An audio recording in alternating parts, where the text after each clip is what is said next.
മോളുടെ പേരെന്നാടാ? Amna. Full name എന്താ? അംന അൻവർ. എത്ര വയസ്സുണ്ട് മോക്ക്? 6.5. എവിടെയാ വീട്? ചോറ്റി. മോക്ക് എന്തായിരുന്നു ബുദ്ധിമുട്ട് ഇവിടെ വരുമ്പോൾ?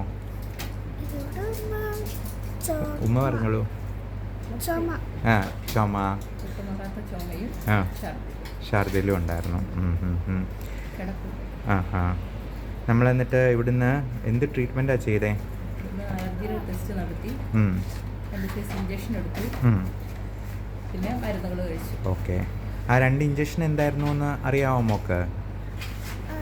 നമുക്കിങ്ങനെ ഇൻഫെക്ഷൻസ് വരാതിരിക്കാനുള്ള പ്രതിരോധ കുത്തിവയ്പ്പായിരുന്നു. മോക്ക് വേദന എടുത്തോ ഇഞ്ചക്ഷൻ എടുത്തിട്ട്? ഇല്ല, കുഞ്ഞ് ഇഞ്ചക്ഷൻ ആയിരുന്നല്ലേ? ഒട്ടും വേദനയില്ലായിരുന്നു. എവിടെയാണ് എടുത്ത ഇഞ്ചക്ഷൻ? അവിടെ തന്നെയാണ് എടുത്തത്. ഒറ്റ കയ്യിൽ തന്നെയാണ് 2 ഇഞ്ചക്ഷനും എടുത്തത്. 2 കയ്യിലായിട്ട്. നമ്മൾ മെയിനായിട്ടും ഇൻഫ്ലുവൻസ ന്യൂമോകോക്കസ് വാക്സിനേഷനാണ് എടുത്തത്. അത് നമ്മൾ 5 വർഷത്തേക്കുള്ളതാണ്. ഈ ന്യൂമോകോക്കസ് എന്ന് പറയുന്നത് 23 ടൈപ്പ് ബാക്ടീരിയയുടെ ഇൻഫെക്ഷനിൽ നിന്ന് നമുക്ക് പ്രിവെൻഷൻ കിട്ടാനാണ്. ഇതാണ് കൂടുതലും ഈ റെസ്പിറേറ്ററി ഇൻഫെക്ഷൻസ് ഉണ്ടാക്കുന്നത്. മോക്ക് ഈ അലർജി ഉള്ളതുകൊണ്ട് വളരെ പെട്ടെന്ന് തന്നെ ഇൻഫെക്ഷൻസ് കയറി പിടിപെടും. അതുകൊണ്ട് നമ്മൾ പല ഫുഡിന് പോലും അലർജി ഉണ്ടാകാം. നമ്മുടെ ആമാശയത്തിലും കുടലിനുള്ളിലുമൊക്കെ ഈ പറ്റാത്ത ഫുഡ് ചെല്ലുമ്പോഴേക്കും അത് ചുവന്ന് തിണർത്ത് വരികയും ചിലപ്പോൾ അൾസറായിട്ടും ഒക്കെ വരാം. അതുകൊണ്ടാണ് നമുക്ക് അങ്ങനത്തെ ഫുഡ് കഴിക്കുമ്പോഴാണ് ഈ ഛർദിയും ഈ ചുമയും കഫക്കെട്ടും ഒക്കെ. അത് ശ്വാസകോശത്തിൽ വേണമെങ്കിൽ ഇതുപോലത്തെ പ്രശ്നങ്ങളുണ്ടാകാം. അപ്പോൾ ആ ഫുഡ് എന്തൊക്കെയാണ് എന്ന് കണ്ടെത്തി അത് പൂർണ്ണമായിട്ടും ഒഴിവാക്കുക എന്നുള്ളതാണ് നമ്മൾ ആദ്യമേ ചെയ്തത്. ആ ടെസ്റ്റ് ചെയ്തത് കറക്റ്റായിരുന്നോ? അതിൽ നല്ല കൃത്യത ഉണ്ടായിരുന്നു. അത് മാറ്റിയപ്പോൾ തന്നെ അതിനകത്ത് വ്യത്യാസം വന്നായിരുന്നു അല്ലേ? കാരണം സവോള എന്ന് പറയുന്നത് ഇവിടെ മെയിൻ ഭക്ഷണമായിരുന്നു. ഉള്ളിക്കറി എന്ന് പറഞ്ഞ എപ്പോഴും വേണമായിരുന്നു, മുട്ടയായിരുന്നു. അത് മാറ്റിയപ്പോൾ തന്നെ ഓൾറെഡി ഒത്തിരി മാറി. അതിനുശേഷം പിന്നെ ഛർദിയോ പ്രശ്നങ്ങളോ ഒന്നും ഉണ്ടായിരുന്നില്ല അല്ലേ?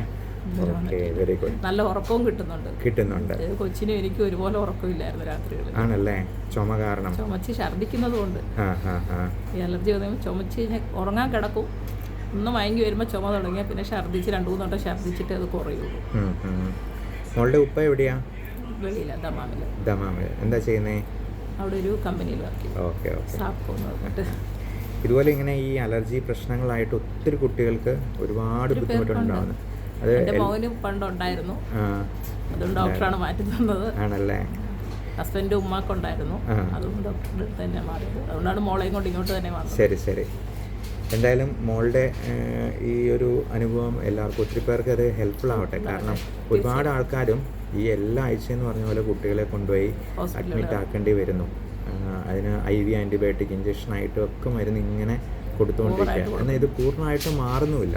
അപ്പോൾ ഈ അലർജി പ്രശ്നം എന്തിനൊക്കെയാണെന്ന് കണ്ടെത്തി അത് മാറ്റി നിർത്തുമ്പോൾ തന്നെ ഒത്തിരി ഇതുണ്ടാവും. പിന്നെ അങ്ങനെ തന്നെയായിരുന്നു. ഓൾറെഡി കുറേ നാൾ ഹോസ്പിറ്റലിൽ മാറി കണ്ടു നടന്നതാണ്. അത് കഴിഞ്ഞാണ് ഇങ്ങോട്ട് എത്തിയത്. മോൻ്റെ പേരെന്താ? ആദിൽ.